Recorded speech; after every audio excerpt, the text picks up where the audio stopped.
మా హృదయాల్లోని జ్ఞాపకాలు, కన్నీటితో తడిసిన గాయాలు, మరణమే నీకు విజయ గీతమాయే, కానీ అది మాకు నిత్య వేదనయే.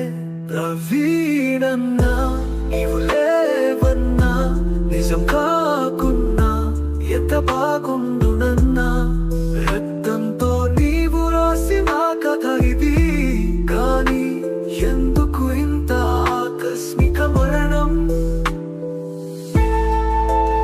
మనిషి మతాన్ని కడతాడు, దేవుడు మనిషిని కడతాడు.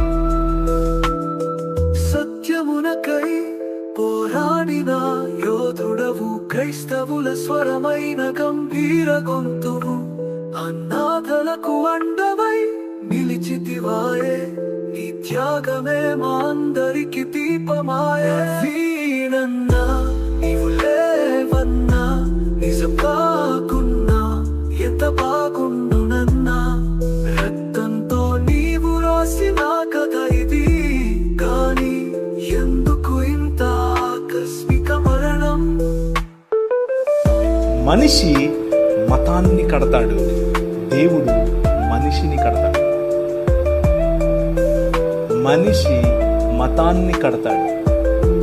మతం నిన్ను చంపుతుంది, మతం నిన్ను విభజిస్తుంది. అది క్రైస్తవ మతం. మంచి పోరాటము పోరాడితివి, నీ పరుగు గణము పెంచితివి, నీ విశ్వాసము కాపాడుకొంటివి. ఇక సెలవు, క్రీస్తు రాకడలో మళ్ళీ కలుద్దాం.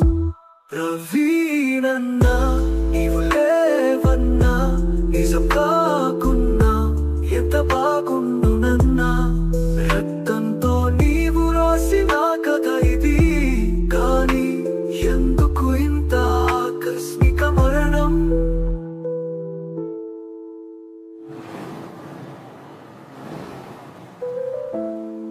మనిషిని హిందువుగా చూడద్దు, ముస్లింగా చూడద్దు, క్రైస్తవుడిగా చూడద్దు, బౌద్ధుడిగా చూడద్దు. మనిషిని మనిషిగా చూడద్దు. కష్టమా?